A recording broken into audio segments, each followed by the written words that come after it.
ሰላም ጤና ይስጥልን ውድ የቻናላችን ተከታታዮች የፕሮግራማችን ቤተሰቦች ይህ አብዲራባቲው ነው። ፕሮግራማችንን ላይክ በማድረግ እንድትጀምሩ አዲስ የሆናችሁ ሰብስክራይብ በማድረግ ለዚህ ቻናል ቤተሰብ እንድትሆኑ እንዲሁም ይህንን ፕሮግራም ከሀገር ውጭ የምታደምጡ እንደ ሁሉ ጊዜው በሱፐር ታንክስ ድጋፍ እንድታደርጉ የአክብሮት ግብዣችንን ያቀረብን ቴዲ ታደሰ በትናንትናው ዕለት ላደረክልን የሱፐር ታንክስ ድጋፍ ከልብ ያመሰገንን በቻናላችን ስም ውድ አድማጮችም ቴዲ ታደሰን ላደረገልን የሱፐር ታንክስ ድጋፍ ያመሰገናችሁ ሌሎቻችሁም ድጋፋችሁ በእጅጉ ያስፈልገናል።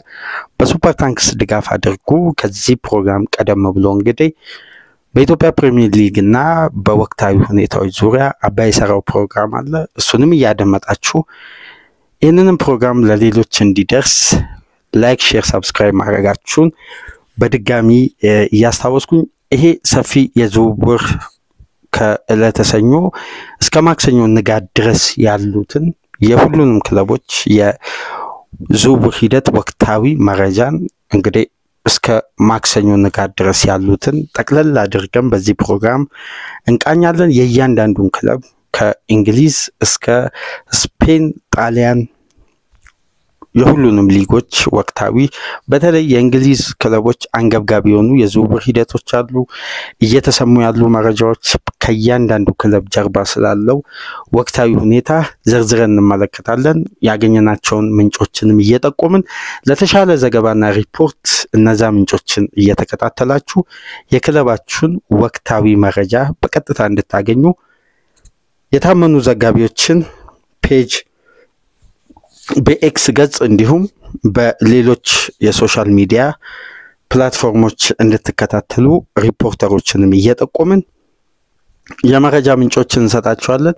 ከኛ ጋር ቆይታ ስታደርጉ የእንግሊዝ ፕሪሚየር ሊግ ታላላቅ ክለቦች እንቅልፍ በሚያሳጣ መልኩ እያንዳንዱ ክለብ በንቃት ዝውውሩን እያጣደፉ ይገኛሉ። በተለይ የእሁድ ምሽት የተከፈተው የዝውውር መስኮት ለ10 ቀናት ብቻ መሆኑን አብዛኛው ክለብ የሆነ የዘነጋ ወይም ከዚች 10 ቀን ውጪ ተጨማሪ የረጅሙን የ2 ወር ተኩል ያለ አይመስልም። በዚች 10 ቀን ውስጥ ዝውውር ለማጠናቀቅ የሚደረገው ጥድፊያና የስራ ቀንን እየጠበቁ የሚያደርጉት ድርድር አንዱን ዝውውር አጠናቀው ወደ ሌላው የሚሄዱበት መንገድ ፍጹም ባልተጠበቀ መልኩ እያንዳንዱ ክለብ በንቃት እየሰራ ነው የሚገኘው። በተለይ ቼልሲ፣ ማንቸስተር፣ ሊቨርፑል፣ ማንቸስተር ሲቲ ከሰኞ ጀምሮ በጣም ዝውውሩ ላይ በንቃት እየሰሩ ነው። አርሴናሎችም የጀመሩት ጠንካራ ድርድር አለ። ነገር ግን የአርሴናል የድርድር ሂደትና ጥያቄ ያቀረቡበት መንገድ ከዚህ ፕሮግራም ቀደም ብሎ በሰኞ ፕሮግራማችን የቤንጃሚን ሴስኮን ሰፋ ባለ መልኩ አንስተናል። እዛ ላይ መመልከት ትችላላችሁ። ነገር ግን የአርሴናል ሌላኛው አማራጭ የሆነው ቪክተር ጊዮኬሬስ ላይ አዲስ ተቀናቃኝ ክለብ ብቅ ብሏል። ከፖርቱጋል ሚዲያ የሚወጡ ዘገባዎችን ስንመለከት ነበር ሰኞ ከሰዓት በኋላ እንግዲህ እነሱንም መረጃ ጠቅልለን እንመለከታለን። ነገር ግን በንቃት እየተሳተፉ ያሉትን የእንግሊዝ ኃያላን ክለቦችን አንዳንድ መረጃ በመጠቆም እንጀምር እስቲ። በተለይ ቼልሲ የዝውውር ሂደት አሁን ላይ አብዛኛውን የእግር ኳስ ቤተሰብ እያስገረመን የሚገኘው ያለፈው ሳምንት እንደምታውቁት ሊያም ዴላፕን ከማንቸስተር ዩናይትድ፣ ከኒውካስል፣ ከኤቨርተን መንጠቅ ችለው የራሳቸው አድርገዋል። የሕክምና ምርመራውን ትናንትና አጠናቋል። በይፋ የቼልሲ ንብረት ሆኗል። እንዲሁም ዳንኤል ዩሴጎን በትናንትናው ዕለት በይፋ ቼልሲን ተቀላቅሏል። በክለብ ወርልድ ካፕ ዝግጅት ቼልሲዎችን ተቀላቅሎ በክለብ ወርልድ ካፕ በሚሳተፈው ስብስብ ውስጥ እንደሚካተት ከወዲሁ የሚወጡ መረጃዎች ያሳያሉ። አብሮ በጋራ የፈረመው ጆቫኒ ኩዌንዳ እንግዲህ በሚቀጥለው የውድድር ዓመት ነው የቼልሲ ንብረት የሚሆነው። አሁን ላይ በውሰት እዛው በስፖርቲንግ ሊዝበን ይቆያልና በቼልሲ ወቅታዊ መረጃ ስንጀምር እንግዲህ ቼልሲዎች በሊያም ዴላፕ የሚቆም የዝውውር ሂደት አይደለም እያደረጉ የሚገኙት። ሰኞ ምሽት የዴላፕ የሕክምና ምርመራ እንደተጠናቀቀ እንግዲህ ቼልሲ በቀጥታ አይኑን ማሳረፍ የቻለው በዶርትመንዱ የክንፍ ተጫዋች ጄምስ ጋቲን ሆኗል። ይቅርታ ጄምስ ጊተን የሚባለውን የቦሩሲያ ዶርትመንዱን የክንፍ ተጫዋች እንግዲህ ቼልሲዎች ይሄን ተጫዋች ወደ ለንደን ለማምጣት ቅድመ ሁኔታዎችን አጠናቀው 50 ሚሊዮን ፓውንድ ለማቅረብ በተለይ በአሊያንድሮ ጋርናቾ ላይ ያላቸውን ፍላጎት ሐሳብ ቀይረው እንግዲህ በጄምስ ጊተን ላይ በከፍተኛ ሁኔታ እየሰሩ ነው የሚገኙትና በቀጣይ ቀናት ቼልሲ በዚህ ተጫዋች ዙሪያ አንድ ስቴጅ ላይ ይደርሳል ተብሎ ይጠበቃል። ይሄ የዝውውር ሂደት እንግዲህ ይሄ ተጫዋች ከዚህ ቀደም እንደምታውቁት በአርሴናል እንዲሁም በሊቨርፑል በተለያዩ ክለቦች የሚፈለግ ወጣት የቦሩሲያ ዶርትመንድ ተጫዋች ነው። እንግዲህ አሁን ላይ ቼልሲዎች ይሄን ተጫዋች ለማስፈረም ከየትኛውም ጊዜ በላይ እየተረባረቡ እየፈጠኑ ይገኛሉ እና ከቦሩሲያ ዶርትመንድ ጋር ይፋዊ ድርድር መጀመራቸው በትናንትናው ዕለት ከጀርመን የሚወጡ ዘጋቢዎች መካከል አንዱ ስካይ ጀርመኒ በመስራት የሚታወቀው በቅርብ ሳምንት ስሙን በተደጋጋሚ በቻናላችን መንገልጸው ፍሎሪያን ፕላተንበርግ በምሽቱ ሰፋ ያለ ዝርዝር ጉዳይ በዚህ ተጫዋችና በቼልሲ ግንኙነት ላይ አንስቷል። በቀጣይ ቀናት ቼልሲ ኦፊሻል ጥያቄ ለዶርትመንድ ያቀርባል። ሁለት አይነት ኦፕሽን ቼልሲዎች ሊጠቀሙ ነው። አንደኛው ቹኩሜካን እዛው በቋሚነት እንዲያስፈርሙ የዝውውሩ አካል ለማድረግ አንደኛው የቼልሲ ፕላን፣ ካልሆነ ደግሞ ተጫዋቹን በቀጥታ በውል ማፍረሻው 50 ሚሊዮን ፓውንድ ከፍለው እንዲሁም እንደ ብቃቱ ታይቶ የሚጨመር ክፍያ በውሉ ላይ ሰፍሮ ይሄን ወጣት የወደፊት ብዙ ተስፋ የተጣለበት አስደናቂ የክንፍ ተጫዋችን ለማምጣት ቼልሲዎች ከወዲሁ ቅድመ ዝግጅት ማድረግ ጀምሯል። ይሄ ዝውውር ሂደትን ቼልሲ የማሸነፍ እድሉ ሰፊ እንደሆነ ዘ ታይምስም ቴሌግራፍም እያወጣ ባለው ዘገባ በእንግሊዝ ሚዲያም የምሽቱ አንዱ ትልቁ መረጃ የጄምስ ጊተን ነው። ይሄን ተጫዋች እንግዲህ በሰማያዊ ማሊያ የማየታችን እድል ሰፊ ነው። እንዲሁም ቼልሲ በሂጎ ኢኬቲኬ ዙሪያ የሚያደርገውን ድርድር አጠናክሮ መቀጠሉን የጀርመኑ ስካይ ቢልድ እንግዲህ በስፋት ይዞ ወጥቷል። ቢልድ እንደሚለው ከሆነ ሂጎ ኢኬቲኬን ለማስፈረም ቼልሲዎች 74 ሚሊዮን ፓውንድ እንዲሁም የመልቀቂያ ሂሳቡ ብለው በቅርብ ሳምንት ኢንትራ ፍራንክፈርት ለቼልሲ 83.9 ሚሊዮን ፓውንድ ነበር ያቀረቡት። ነገር ግን ቼልሲ የመጀመሪያ ኢኒሻል ጥያቄውን አቅርቦ የተጫዋቹ ብቃትና ቼልሲ በሚያሳካው ስኬቶች ተንተርሶ እንግዲህ ያን የክፍያ መጠን ለመድረስ የመጀመሪያ ጥያቄ አቅርበዋል። በዚህ ድርድር ላይ እንግዲህ ሌሎች ክለቦችም እንዳሉ እየተዘገበ ነው የሚገኘው። በተለይ ሊቨርፑል የሂጎ ኢኬቲኬ በጣም ፈላጊ ነው። ነገር ግን እንደ ቼልሲ በዝውውሩ ላይ በንቃት እየተሳተፈ አይደለም። ቼልሲ ኢኬቲኬንና ጊተንን ለማምጣት ከየትኛውም ጊዜ በላይ ጠንክሮ እየሰራ ነው የሚገኘው። በቼልሲ በኩል ያለው ወቅታዊ መረጃ ይህን ይመስላል። በቀጥታ እንግዲህ ምሽት ላይ ከተመለከትናቸው ከእንግሊዝ ከሚወጡ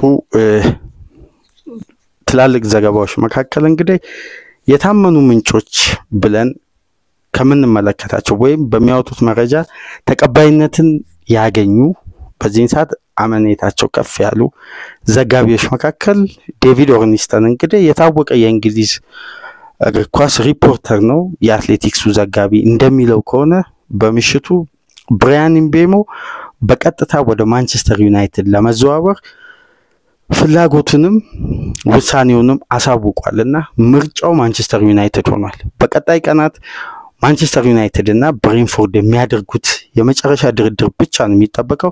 ከቀናት በፊት ብራያን ምቤሞን ለማስፈረም ማንቸስተር ዩናይትድ 50 ሚሊዮን ፓውንድ ገደማ ለማቅረብ ማቀዱንና ይሄን ተጫዋች እንግዲህ የግል ጉዳይ ቅድመ ሁኔታው ላይ እንደተካተተና የተጫዋቹ ውሳኔ እንደሚጠበቅ አንስተንላችሁ ነበር ከ2-3 ቀን በፊት በሰራነው ፕሮግራም። እንግዲህ በትናንት ምሽት በተረጋገጠው መረጃ መሰረት ዴቪድ ኦርኒስተን እንዳለው ብራያን ምቤሞ ለብሬንፎርድ ኃላፊዎች በቀጥታ ተጫዋቹ መዘዋወር የሚፈልገው ወደ ቀዩ ቤት ማንቸስተር ዩናይትድ እንደሆነ ውሳኔውን አሳውቋል። ከማክሰኞ ጀምሮ ሁለቱ ክለቦች ይፋዊ ድርድር ይጀምራሉ ተብሎ ይጠበቃል። ማንቸስተር ዩናይትድ እንግዲህ በመካከለኛ ተጫዋች ነገር ግን ሊጉ ላይ ጥሩ ተፎካካሪ የሚያደርገውን በተሻለ የፊት መስመር አማራጭ ለመቅረብ ማቲያስ ኩኛን አስፈረሙ። በቀጣይ እንግዲህ በፊት መስመር አማራጭነት ብራያን ምቤሞን ለማስፈረም ትልቁን ግሪን ላይት አግኝተዋል። በተጫዋቹ በኩል ፍላጎቱ ልክ እንደ ማቲያስ ኩኛ ወደ ኦልድ ትራፎርድ መዘዋወር ከሆነ ክለብ ከክለብ ጋር በሚያደርገው ድርድር ላይ እንግዲህ አብዛኛው ስቴጆች ለሁለቱ ክለቦች ይቀላል ተብሎ ይጠበቃል። የተጫዋቹ ፍላጎትና የዝውውር ሂደት ወሳኝነት ስላለው እንግዲህ ብራያን ምቤሞ ቅድሚያ ለማንቸስተር ዩናይትድ እና ለማንቸስተር ዩናይትድ ብቻ ሰጥቷል። ይሄን ተጫዋች ዩናይትድ አሁን የማስፈረም እድሉ ከየትኛውም ጊዜ በላይ ሰፊ ሆኗል። በተለይ የኒውካስል የአርሴናል እና የቶትናም ፍላጎት ጠንካራ ነበር። ነገር ግን ተጫዋቹ ወደ ማንቸስተር ዩናይትድ መዘዋወር እንደሚፈልግ ለብሬንፎርድ ኃላፊዎች ገልጸዋል። ብሬንፎርድ እንግዲህ በትናንትናው ዕለት ኩቢን ከለህርን ከሊቨርፑል በ18.5 ሚሊዮን ፓውንድ እስከ 24.1 ሚሊዮን ፓውንድ የሚደርስ ተጨማሪ ክፍያ የተካተተበትን የዝውውር ሂደት ማጠናቀቃቸው ይታወቃል። የሊቨርፑልን ግብ ጠባቂ ሁለተኛውን ግብ ጠባቂ ኩቢን ከለህርን አስፈርመውታል። የማርክ ፍሌከን ወደ ሌቨርኩዘን መዘዋወሩን ተከትሎ የፍሌከን ተተኪ ለማድረግ ኩቢን ከለህርን አስፈርመዋል። አሁን እንግዲህ ብራያን ምቤሞን ለማንቸስተር ዩናይትድ ለመሸጥ ከዛሬ ጀምሮ ሁለቱ ክለቦች የመጀመሪያ ዙር ድርድር ይጀምራሉ። ማንቸስተር ዩናይትድ እንግዲህ ብሬንፎርድ የሚፈልገውን 50 ሚሊዮን ፓውንድ ለማቅረብና ያከፋፈል ስርዓቱን ለያይተው እንዴት እንደሚከፈል በኮንትራቱ ልክ በምን አይነት መንገድ ዝውውሩ እንደሚያደርጉ በቀጣይ ቀናት ይደራደራሉ። ነገር ግን የሁለቱ ተጫዋቾች መፈረም በማንቸስተር ዩናይትድ ቤት የሚፈጥረው ትልቅ ልዩነት አለ። ለምሳሌ አንዱና ዋነኛው የማቲያስ ኩኛና ብራያን ምቤሞ ተጽዕኖ በፕሪሚየር ሊግ በጣም የተለየ ነበር። ምናልባት በሊጉ ትኩረት የሚስቡ እንቅስቃሴዎችን ካደረጉ የዘንድሮ የውድድር ዓመት ምርጥ ተጫዋቾች መካከል በተለይ በመካከለኛ ክለብ ውስጥ ሆነው ጥሩ ተንቀሳቅሰው ሊጉን በይበልጥ አዳፕት ማድረግ የቻሉ ተጽዕኖአቸው ከፍ ካሉ ተጫዋቾች መካከል ሁለቱ ይጠቀሳሉ። ለምሳሌ ማቲያስ ኩኛ በ33 ጨዋታ 15 ግብ 6 ግብ የሆኑ ኳሶችን አመቻችቶ አቀብሏል። በአጠቃላይ ኩኛ ወደ 21 ግብ ላይ ቀጥተኛ ተሳትፎ ማድረግ ችሏል። ብራያን ምቤሞ ሙሉ የፕሪሚየር ሊጉን 38 ጨዋታ በሙሉ ፊትነስ ማድረግ ችሏል። የሁለቱን ተጫዋቾች የፊዚካልና በሊጉ ሙሉ ፊት ሆኖ የማገልገልን ጉዳይ ስትመለከቱ ዩናይትድ ቤት እንደሚታየው ተደራራቢና ተደጋጋሚ ጉዳት አይደለም። የሁለቱ ተጫዋቾች ፊትነስ አስተማማኝ የሊግ አገልግሎት ሊሰጡ እንደሚችሉ እነዚህ ቁጥሮች ይነግሩናል። ምቤሞ በ38 ጨዋታ 20 ግቦችን ማስቆጠር ችሏል። በብሬንፎርድ ደረጃ 7 ግብ የሆኑ ኳሶችን አመቻችቶ አቀብሏል። ወደ 27 ግብ ላይ ቀጥተኛ ተሳትፎ አድርጓልና በድምሩ ሁለቱ ተጫዋቾች 49 ግብ ላይ በቀጥታ ተሳትፈዋል። ይሄ ደግሞ በማንቸስተር ዩናይትድ ከሚገኙ እንዲሁም የማንቸስተር ዩናይትድ ንብረት ሆኖ በውሰት ከሚገኙ ተጫዋቾች በአጠቃላይ ይበልጣል። ከሆሉንድ፣ ከጋርናቾ፣ ከዚርኪዚ፣ ከአንቶኒ፣ ከራሽፎርድ፣ ከሳንቾ በአጠቃላይ ግብ ላይ እነዚህ ተጫዋቾች የተሳተፉት 36 ግብ ላይ። እነዚህ ግን ሁለት ተጫዋቾች 49 ግብ ላይ በቀጥታ ተሳታፊ መሆን ችለዋልና ዩናይትድ ማቲያስ ኩኛን ተከትሎ የሚመጣው ተጫዋች ብራያን ምቤሞ ሊሆን እንደሚችል ከወዲሁ ይጠበቃል። በቀጣይ ቀናት እንግዲህ ድርድሮች የዚህን የዝውውር ሂደት እውነታ ያሳያሉ ተብሎ ይጠበቃል። ብራያን ምቤሞ የጊዜ ጉዳይ እንጂ የማንቸስተር ዩናይትድ ንብረት መሆኑ የማይቀር ይመስላል። ዩናይትድ እንደምታውቁት ከቀናት በፊት በቼልሲ ሊያም ዴላፕን መነጠቃቸው ይታወሳል። አሁን እንግዲህ ብራያን ምቤሞ ላይ ሙሉ ለሙሉ ትኩረት አድርጓል። ማንቸስተሮች እንደገና ወደ ቪክተር ግሪኬስም ለመመለስ ሁኔታውን እያጤኑ እንደሚገኝም ከፖርቱጋል የሚወጡ ዘገባዎች ያሳያሉ። ነገር ግን አሁን ትኩረታቸው የብራያን ምቤሞን ዝውውር ማጠናቀቅ ነው። ዩናይትድ አሁን ላይ በበጀቱ ላይ የሚያገኘው የሂሳብ ክፍተት የብራያን ምቤሞን ዝውውር ሳያጠናቅቅ ወይም ሳያዘዋውር 138 ሚሊዮን ፓውንድ ነው።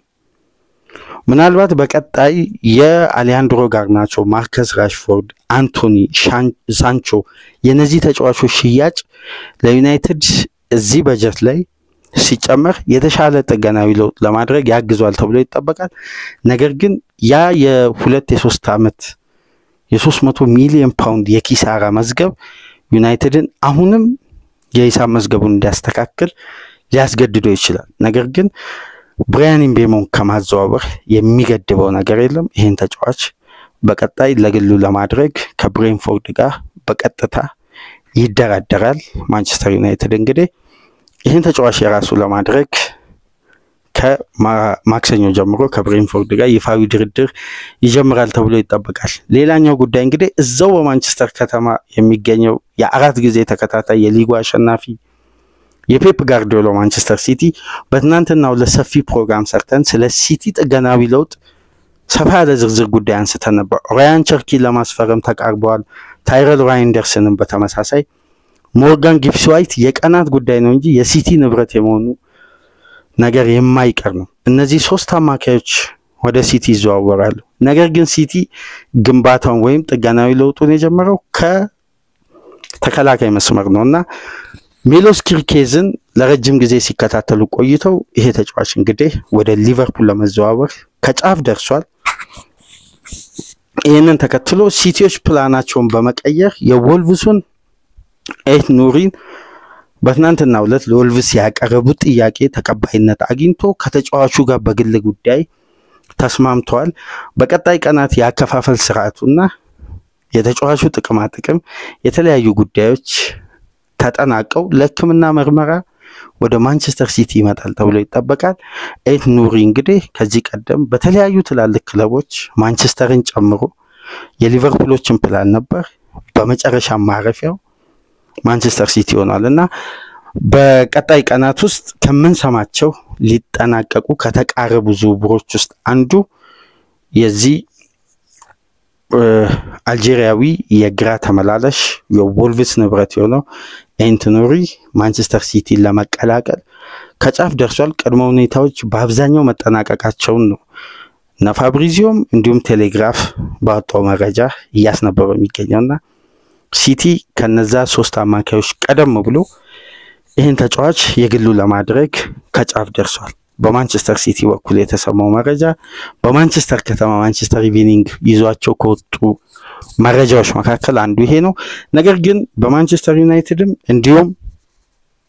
እንዲሁም በዛው በማንቸስተር ከተማ ባሉ ክለቦች የሚፈለገው ሌላኛው ተጫዋች የኤቨርተኑ ማርቲን ብራይትዌት ነው። ነገር ግን ሲቲ ፍላጎቱ ጠንካራ አይደለም። በተመሳሳይ ማንቸስተር ዩናይትድ ነገር ግን ቼልሲዎች አዲሱ የተጫዋቹ ፈላጊ ሆነው ብቅ ብለዋል። ይሄን እንግሊዛዊ ተጫዋች ከኤቨርተን ለማዘዋወር በእነዚህ ክለቦች ዙሪያ ያለው ወቅታዊ መረጃ ይህን ይመስላል። በቀጥታ እንግዲህ ወደ አርሴናል ወቅታዊ መረጃ ስንመለከት እንግዲህ ከትናንት ጀምሮ እየተነገረ የሚገኘው ምሽት ላይም በሂርዊጎ ፖድካስት ማቲዮ እና ፋብሪዚዮ በሚያደርጉት ረጅም ሰዓት የሂርዊጎ ፖድካስት አለ። በሳምንት 2-3 ቀን ይመስለኛልና በዛ ፖድካስት ላይ ካደመጥናቸው የአርሴናል መረጃዎች መካከል አንዱ በቤንጃሚን ሼሽኮ እና በአርሴናል ዙሪያ ያለው ግንኙነት ነው። ፋብሪዚዮ እንግዲህ ትናንት የሰራነውን ፕሮግራም ያነሳናቸውን ሐሳቦች በተመሳሳይ ማጋራት ችሏል።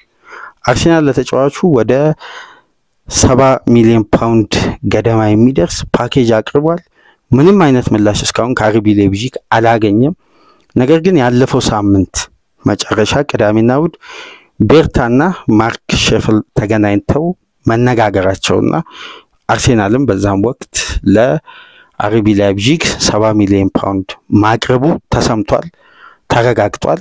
ነገር ግን ጥያቄው ተቀባይነት ይኑረው ምን አይነት ምላሽ አርሴናል ያገኝ እስካሁን ድረስ የታወቀ ነገር የለም። እስካሁን ድረስ የሚነገረው እየወጣ ያለው መረጃ የሚያሳየው አርሴናል ለቤንጃሚን ሼሽኮ ይፋዊ ጥያቄ ማቅረቡ ብቻ ነው። ምንም አይነት ምላሽ አላገኘም። በተጨማሪም በአርሴናል በኩል እየወጣ ካለው መረጃ እንግዲህ የቡድን መረጃ ነው እየወጣ የሚገኘው። የጋብሪኤል ማጋሌሽን ኮንትራት ለማራዘም ከየትኛውም ጊዜ በላይ ተቃርበዋል። ይህን ተጫዋች እንግዲህ እስከ 2030 የሚያቆየውን ኮንትራት ለማስፈረም በሁሉም ቅድመ ሁኔታዎች መስማማታቸውን አትሌቲክስ ይዞ ወጥቷል። በተጨማሪም የሄሊንድ የአካዳሚ ውጤት የሆኑት ሉዊስ ኬሊ እና ኢታን ንዋኔሪ በተመሳሳይ ከጋብሪኤል ማጋሌሽ በኋላ ኮንትራታቸው የሚራዘም ሌላኛው የአርሴናል ተጫዋች ይሆናሉ የሚል ዘገባ ነው። አሁን በአርሴናል በኩል ያለው ወቅታዊ መረጃ ይሄ ነው። ነገር ግን የቤንጃሚን ሼሽኮ ዝውውር በአርቢ ላይፕዚግ አርሴናል ያቀረበው ገንዘብ ወይም የውል ማፍረሻ ክፍያ ተቀባይነት ካላገኘው አርሴናል ያቀደው በቀጥታ በቅድመ ሁኔታዎች በቃላት ደረጃ ቨርባል አግሪመንት አድርገው ነገር ግን ከዛ በላይ ያልተጓዙበት ቪክተር ግሪኬስ ነው። ነገር ግን በቪክተር ግሪኬስ ዙሪያ ከሰኞ ንጋት ጀምሮ ይወጣለው መረጃ እንግዲህ ከፖርቱጋል ተቀባይነታቸው ከፍ ካሉ ተነባቢ ጋዜጦች መካከል ፖርቹጊዝ ሪከርድ የሚባል በፖርቱጋል ተነባቢ ጋዜጣ ነው። ያ ጋዜጣ እንግዲህ በፊት ገጹ ላይ ያለፉትን ቀናት የአትሌቲኮ ማድሪድ ኃላፊዎች በቀጥታ ከቪክተር ግሪኬስ ጋር ግንኙነት እንዳደረጉ ዲየጎ ሲሞኒ እንግዲህ በአሌክሳንደር ሶርሎት በጁሊያን አልቫሬዝ እና በቪክተር ግሪኬስ መጫወት እንደሚፈልግ ለአትሌቲኮ ማድሪዶች አሳውቆ በአማራጭነት እንግዲህ በሶስት አጥቂ ለቀጣይ የውድድር ዓመት ለመዘጋጀት ወይም የጁሊያን አልቫሬዝ ቆይታም ጥያቄ ውስጥ ገብቶ ይሆናል። የሊቨርፑል ፍላጎት እንዲሁም በተጨማሪ አርሴናል ይፈልጋል የሚል የተወሰኑ መረጃዎችን ስንሰማ ነበር። ይህንን ተከትሎ ይመስላል ቅድመ ዝግጅት ለማድረግ ወይም የተሻለ የፊት መስመር አማራጭም ለመጠቀም ይሆናል። ነገር ግን አትሌቲኮ ማድሪዶች የተጫዋቹን የመልቀቂያ ሂሳብ ጨምሮ የተለያዩ ሁኔታዎችን ለማሟላት በቀጥታ እዚህ ዝውውር ላይ አትሌቲኮ ማድሪድ ገብቷል። እንግዲህ አትሌቲኮ ማድሪድ እና አርሴናል የቤንጃሚን ሼሽኮን ዝውውር አርሴናል ገፍቶ ማሄድ ከሆነ እዚህ ተጫዋች ላይ ያተኩራል። ያ ደግሞ የታይሚንግ ክፍተት አትሌቲኮ ማድሪድንስ በምን አይነት መልኩ እዚህ ዝውውር ላይ በንቃት ምን ያክል ደረጃ ይጓዛል በቀጣይ ቀናት የምናየው ነው የሚሆነው። ነገር ግን አትሌቲኮ ማድሪድ አንድ የተለመደ ባህሪ ያለው የፈለገውን ተጫዋች ላይ ነው ጠንክሮ የሚሄደው ወይም እዛ ተጫዋች ላይ ትኩረት የሚያደርገው። በቅርብ ሳምንት ዳርዊን ኑኔዝን ለማስፈረም ነበር ከሊቨርፑል ጥረታቸው። ነገር ግን ሊቨርፑሎች ከአትሌቲኮ ማድሪድ ፕሮፖዛል ይልቅ የሳውዲ ፕሮ ሊግን ጥያቄ እየተጠባበቁ ነው የሚገኙት። ስለዚህ አትሌቲኮ ማድሪድ ፊቱን እንግዲህ ወደ ቪክተር ግሪኬስ አዙሮ አርሴናልን ለመፎካከር እንግዲህ በይፋ ዝውውሩን ተቀላቅሏል። እንደ ፖርቱጋሉ ተነባቢ ጋዜጣ መረጃ ከሆነ ግሪኬስን የማስፈረም እድሉን በፐርሰንት ሲያስቀምጥ አሁን ከአርሴናል እኩል 43% እድል አለው የሚል ግምቱን አስቀምጧልና በቀጣይ ቀናት ይህም የዝውውር ሂደት መነጋገሪያ ርዕስ ሊሆን ይችላል። በጣም በስፋት በፖርቱጋል በሚወጡ መረጃዎች እየተዘገበ ነው የሚገኘው። በአርሴናል በኩል ያለው መረጃ ወቅታዊ ይሄን ይመስላል። በመጨረሻም እስቲ የሌሎች ሊጎች መረጃ ከመመልከታችን በፊት በሻምፒዮናው ሊቨርፑል ዙሪያ ያለውን ወቅታዊ መረጃ እናጋራችሁ። አብዛኛው የእግር ኳስ ቤተሰብ ወይም የሊቨርፑል ደጋፊዎች መስማት የሚፈልጉት ወይም የሚጠብቁት መረጃ የብሪቲሽ ሪከርድ ተሰብሮ ወደ አንፊልድ ሊመጣ የተቃረበው ስለ ፍሎሪያን ዊትዝ አሰልቺውን የዝውውር ሂደት ነው። ያው ይታወቃል፣ ደጋፊው በጉጉት ይጠብቃል። ነገር ግን እዚህ ጋር ማስቀመጥ ያለብን አንድ እውነታ አለ። ለምሳሌ የሊቨርፑል ደጋፊዎች በውስጥ መስመር ሲያወሩን የነበረው የሮሚዮ ላቪያን የሞሲ ካሴዶን የተለያዩ ተጫዋቾችን በማንሳት ነው። የነዛ የዝውውር ሂደት የተቋረጠበት ዋነኛ ምክንያት ከክለብ ጋር የተደረገው ድርድር ጤናማ በሆነ መልኩ ተጠናቋል። ለምሳሌ ከሳውዛምፕተን ጋር ሊቨርፑል የተጫዋቹን ብቃት በመለካት ከ48 ሚሊዮን ፓውንድ በላይ አይገባውም ብለው ነው ለሮሚዮ ላቪያ ለሳውዛምፕተን ጥያቄ ያቀረቡት። ሳውዛምፕተን ጥያቄውን ተቀብሏል። ነገር ግን በዝውውር ሂደቱ ላይ ቼልሲ ቀደም ብሎ ሮሚዮ ላቪያን ካስማማ በኋላ ከሊቨርፑል የተሻለ ፕሮፖዛል ወደ 56-57 ሚሊዮን ፓውንድ አካባቢ አቅርበው ነው ያስፈረሙት። ስለዚህ ከላቪያ ጋር አልነበረም ስምምነቱ ከክለብ ጋር። በተመሳሳይ ብራይተን የሊቨርፑልን ጥያቄ ተቀብሏል 113 ሚሊዮን ፓውንድ። ነገር ግን ሞሲ ካሴዶ ቀድሞ ቃሉን ለቼልሲ መስጠቱን ተከትሎ ቃሉን ጠብቆ ቃሉን አክብሮ ወደ ቼልሲ ሄዷል። ይሄን ደግሞ ሊቨርፑሎች ምርጫውን አክብረውለት ከዝውውሩ ወጥተዋል። ማርቲን ዙቢመንዲ በቃላት ደረጃ ከሊቨርፑል ጋር ምንም አይነት ድርድር አላደረገም። ሊቨርፑል የተስማማው ከሪያል ሶሲዳድ ጋር። ስለዚህ ተጫዋቹ ውሳኔው ይጠበቅ ነበር፣ እዛው በሶሲዳድ ቆየ። የእያንዳንዱን ተጫዋች የተቋረጠውን ዝውውር ብትመለከቱ፣ ነገር ግን የፍሎሪያን ዊርትዝ በቀጥታ ወደ ሊቨርፑል መምጣት እንደሚፈልግ ከሊቨርፑል ኃላፊዎች ጋር ከአርነ ስሎት ጋር ተነጋግሮ በግል ጉዳይ ሁሉም ነገር ተጠናቋል። አሁን እየተደረገ ያለው ድርድር ክለብ ከክለብ ጋር የሚያደርገው። ይሄ ድርድር ደግሞ ፓኬጁ ቀላል አይደለም፣ ሪከርድ የሆነ ክፍያ ነው። ስለዚህ እንዲሁ በቀላሉ የሚጠናቀቅ ወይም ባየር ሌቨርኩዘን የሚፈልገውን ክፍያ ብቻ ሊቨርፑል በቀጥታ ማቅረብም አይደለም።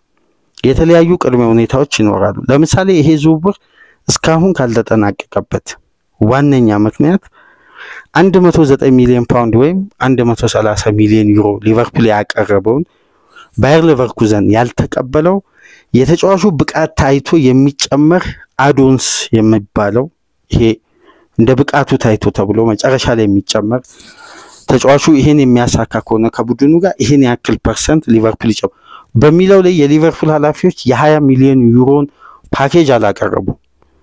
ስለዚህ ባየር ሌቨርኩዘን ሁለት ክራይቴሪያ አስቀምጧል።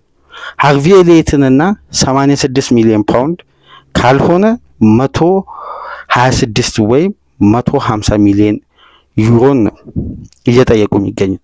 ስለዚህ ይሄ የ20 ሚሊዮን ዩሮ ጋፕ በቀላሉ የሚጠብና ድርድሩን በቀናት ልዩነት ማጠናቀቅ የሚችሉበት ድርድር ስቴጅ ላይ ነው። ስለዚህ ይሄ የመቋረጥ እድል ሳይሆን የነዚህ ሁለት ክለቦች ስምምነት በገንዘብ አከፋፈሉ ስርዓት በኩል ስትራክቸሩን ነው አሁንም እየተደራደሩ የሚገኝ። ይሄ ነገር ደግሞ መቼም በየትኛውም የዝውውር ሂደት ላይ የሚኖር ነው። በተለይ እንዲህ አይነት ጠንካራና ትልቅ ክፍያ የሚከፈልበት ዝውውር ሲሆን እያንዳንዱን ጉዳይ በጥንቃቄ ነው የሚመራውና ከዛሬ በዘለለ ይሄ የዝውውር ሂደት ምናልባት ሊገፋ የሚችለው እስከ ሮብ እስከ ሐሙስ ብቻ ነው። በቀጣይ ቀናት እንደውም የምሽቱን የስካይ ጀርመኒን ሪፖርት በፍሎሪያን ፕላተንበርግ የተለቀቀውን በኤክስ ገጽ ለተመለከተ ፋብሪዚዮ መጨረሻ ላይ በዩቲዩብ ቻናሉ ላይ ላይቭ ባቀረበው ዘገባ መሰረት ለተመለከተ በጣም የመጨረሻ ፋይናል ስቴጅ ላይ እንደደረሱ ነው። እንደውም የፍሎሪያን ፕላተንበርግ የሚለው በሊቨርፑል ቤት የ10 ቁጥር ማሊያ መልበስ እንደሚፈልግና ይሄ 10 ቁጥር ማሊያ በአሌክሲስ ማካሊስተር መያዙን እየተዘገበ ነው። ስለዚህ እንደነዚህ አይነት ስቴጆች ላይ የተደረሰ ድርድር እንግዲህ የመቋረጡም ወይም ያለመሳካት እድሉ ዜሮ ነው። ስለዚህ ዊርትዝ የሊቨርፑል ንብረት መሆኑ የቀናት ወይም የጊዜያት ጉዳይ ነው እንጂ የማይቀር ነው። ያከፋፈል ስርዓቱ ላይ እንግዲህ በቀጣይ ስምምነት ላይ ይደርሳሉ ተብሎ ይጠበቃል። አንድ እንደው ለመረጃነት በቀጥታ ታማኝነቱ ወይም የመረጃውን ምንጭ ለማረጋገጥ ስለሚከብድ እንጂ 118 ሚሊዮን ፓውንድ ምሽት ላይ የቀረበውን ወዲያው ሌቨርኩዘን የሊቨርፑል ጥያቄ ተቀብሎ በቀጣይ ቀናት ለሜዲካል ወደ ሊቨርፑል ይመጣል። በፕራይቬት ጀት ከኑረምበርግ ኤርፖርት የሚነሳ የፕራይቬት ጀት ፕላን ተደርጓል የሚል ዘገባ እየወጣ ነው የሚገኘው ሌሊቱን ሙሉ ሰኞ። ስለዚህ ይሄ ዝውውር ሂደት የተስተጓጎለው ያከፋፈል ስርዓቱና ሌቨርኩዘን የፈለገው ክፍያ ሊቨርፑል ያቀረበው ክፍያ መሃል ያለችው የ20 ሚሊዮን ዩሮ ክፍያ ልዩነት ነው። ስለዚህ ይሄ 20 ሚሊዮኑን በቀላል በቀጣይ ቀናት ይፈቱታል ተብሎ ይጠበቃልና የጊዜ ጉዳይ እንጂ ዊርትዝ እንደውም በሰሜን እንግሊዝ ወደ ሊቨርፑል የትሬኒንግ ማዕከል ቅርብ የሆነ አንድ ዘመናዊ ቤት ለተጫዋቹ ማረፊያነት እንደተዘጋጀ ጭምርም አንዳንድ ለሊቨርፑል ቅርብ ነን የሚሉ ብዙም ተቀባይነታቸው የዛን ያክል ለመረጃነት ማለት ለሚዲያ ዘገባ ከማንጠቀማቸው ነገር ግን ከሚጽፉት ነገር አንፃር በአብዛኛው የታመነ የሆኑ ዘጋቢዎች እያወጡ ነው የሚገኙትና የሊቨርፑል ደጋፊዎች በዚህ በኩል ምንም አይነት ስጋት ሊኖርባቸው አይገባም። ዊርትዝ የቀናት ጉዳይ እንጂ የሊቨርፑል ንብረት የመሆኑ ጉዳይ የተረጋገጠ ነው። እንግዲህ ኮንፈርሜሽኑ የሚጠበቀው ስምምነት በሁለቱ ክለቦች መካከል። እንግዲህ ሌላኛው መረጃ በሊቨርፑል ቤት ያለው የሜሎስ ኪርኬዝ ነው።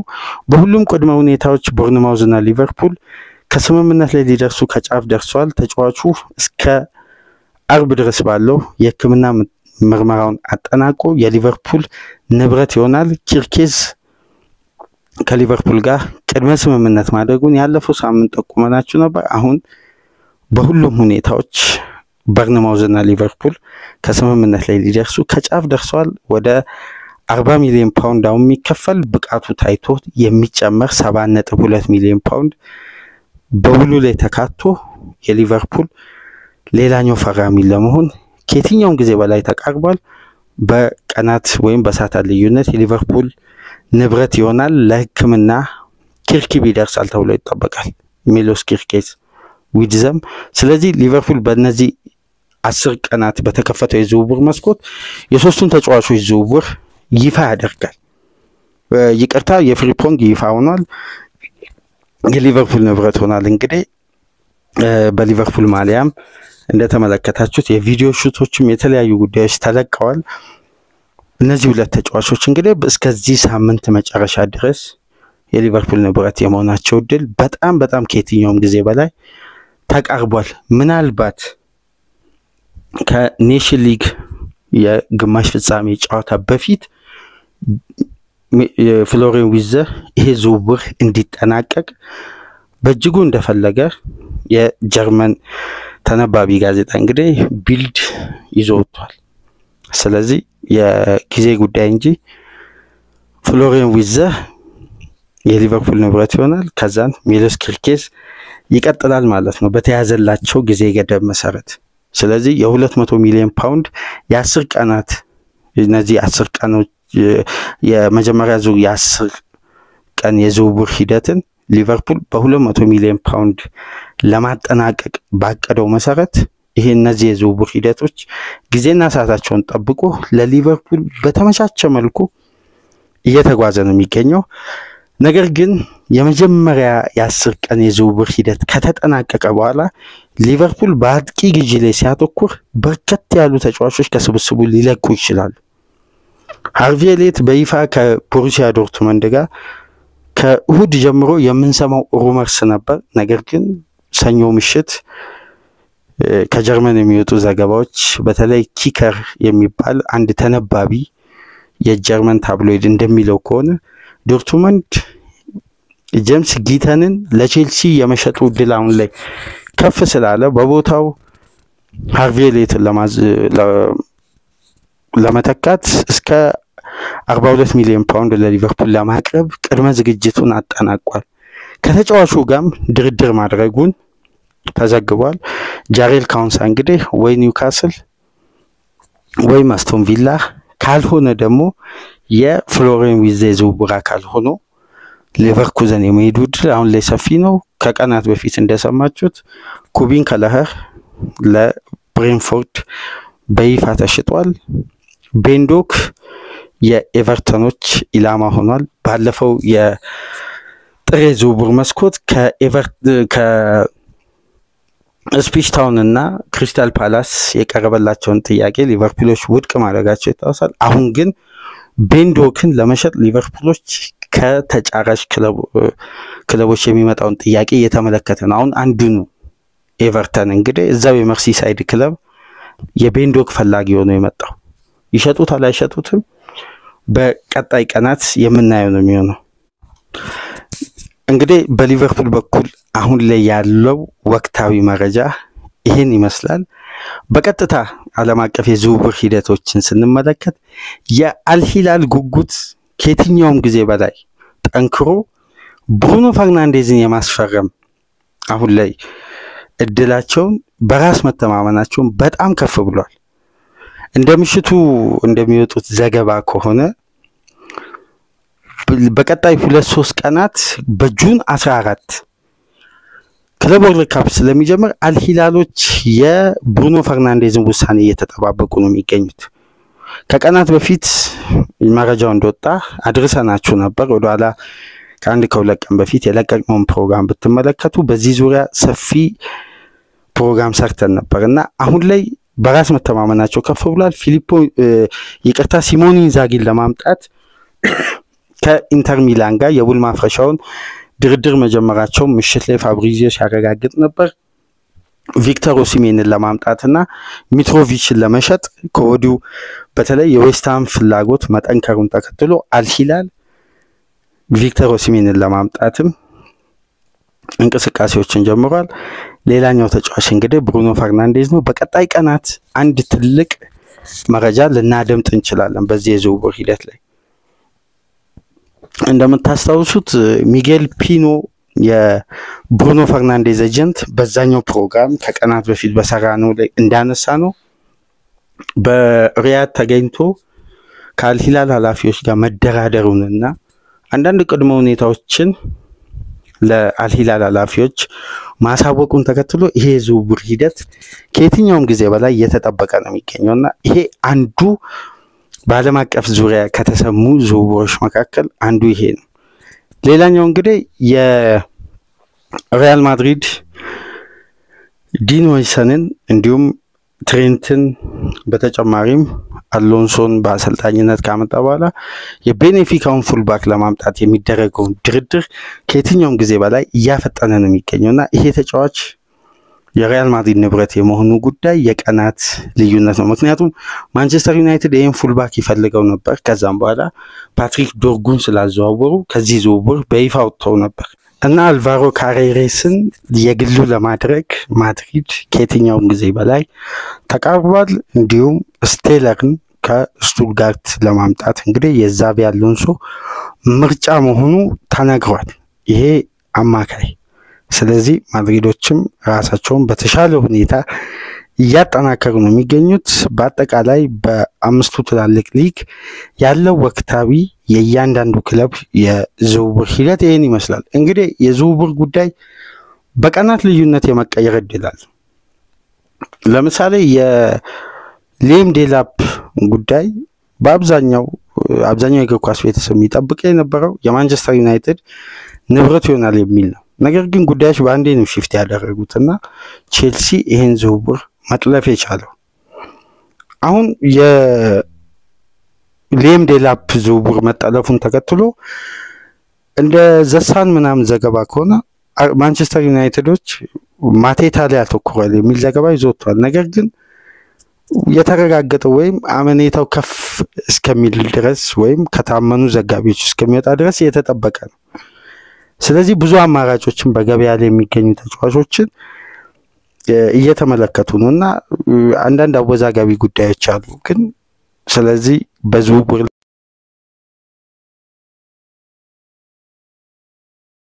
አሁን ከቀናት በፊት እንደነገርናችሁ የሉዊስ ዲያዝ ወደ ሳውዲ ፕሮ ሊግ የመዘዋወሩ እድል በጣም ሰፊ መሆኑና የቤተሰቡ አንዱ አካል የሉዊስ ዲያዝ ቤተሰብ ከሆኑት መካከል አንዷ የሉዊስ ዲያዝ እህት በኢንስታግራም ገጽ ላይ የስንብት የሚመስል ፖስት እንደገና በድጋሚ ከተጫዋቹ በኋላም ፖስት ተደርጎ እንግዲህ ተጫዋቹ የመልቀቁ እድል አሁን ላይ በጣም ሰፊ መሆኑ እየተነገረ ነው። ይለቃል የሚለው ጉዳይ ተቀባይነት እያገኘ ነው። ነገር ግን ባርሳ አዲስ ፈላጊ ማለት በአዲስ መልኩ ፍሬሽ ጥያቄ ይዞ ሊመጣ ወደ ሊቨርፑል ቅድመ ዝግጅት እያደረገ ነው። ነገር ግን ሊቨርፑሎች ተጫዋቹን ከ80 ሚሊዮን ፓውንድ በታች መሸጥ አይፈልጉም። ይሄ አቋማቸው ነው። አልናስር ደግሞ ሊቨርፑል የሚፈልገውን ዋጋ የሚጠጋ እንዲሁም እንደ ብቃቱ ታይቶ የሚጨመር ክፍያ ያለውን ፕሮፖዛል ለማቅረብ እየተዘጋጁ እንደሆነ ፋብሪዚዮ እየዘገበ ነው። ስለዚህ የተለያየ መረጃ ነው የሚወጣው። የዝውውር ሂደት ሊቀየር ሊታጠፍ የሚችልበት እድል ሰፊ ነው። ወደ አድቫንስድ ስቴጅ ክለብ ከክለብ ጋር በሚያደርገው ድርድር ላይ ካልተሻገሩ በቀር ዝውውሮች የመጠለፍ የመታጠፍ እድል አላቸው። ስለዚህ ዕለታዊ ጉዳይ ነው አፕዴት የሚደረገው እንጂ ነገ ምን እንደሚፈጠር አይታወቅም። ለምሳሌ ይህን ዘገባ ወደ እናንተ እያደረስኩኝ ቢልድ በስተመጨረሻም እስከ 2030 ዊዝና ሊቨርፑል ከስምምነት ላይ ደርሰዋል። ሌቨርኩዘንም ሶስተኛውን ቢድ መቀበሉ እየዘገበ ነው የሚገኘው። ግን በጣም ኮንፈርም አልሆነም እስካሁን ድረስ። ይሄ መረጃ እየነገርኳችሁ በስልኬ ላይ የተመለከትኩኝ ነው። የቢልድ ሪፖርት እንደወጣ ምሽት ላይ ማለት ነው ከሌሊቱ 9:10 ምናምን አካባቢ። ስለዚህ እስከ ንጋት ድረስ የተረጋገጠ መረጃ ይወጣል ማለት ነው። ስለዚህ የዝውውር ሂደት የተለያዩ ነገሮችን በየቀኑ ያሰማናልና አሁን ላይ ባለው ወቅታዊ መረጃ ላይ ተንተርሰን ነው ይህን ያክል ደቂቃ የክለቦችን ወቅታዊ የዝውውር ሁኔታን ያደረስናችሁ። ከተመቻችሁ ላይክ አድርጉ፣ አዲስ የሆናችሁ ሰብስክራይብ፣ ከሀገር ውጭ የምታደምጡ ደግሞ በሱፐር ታንክስ ድጋፍ አድርጉ። ቴዲ ታደሰ ላደረክልን የሱፐር ታንክስ ድጋፍ ከልብ እያመሰገንን በሌሎች መረጃዎች ተመልሰን እንመጣለን። ሰላም ቆዩ።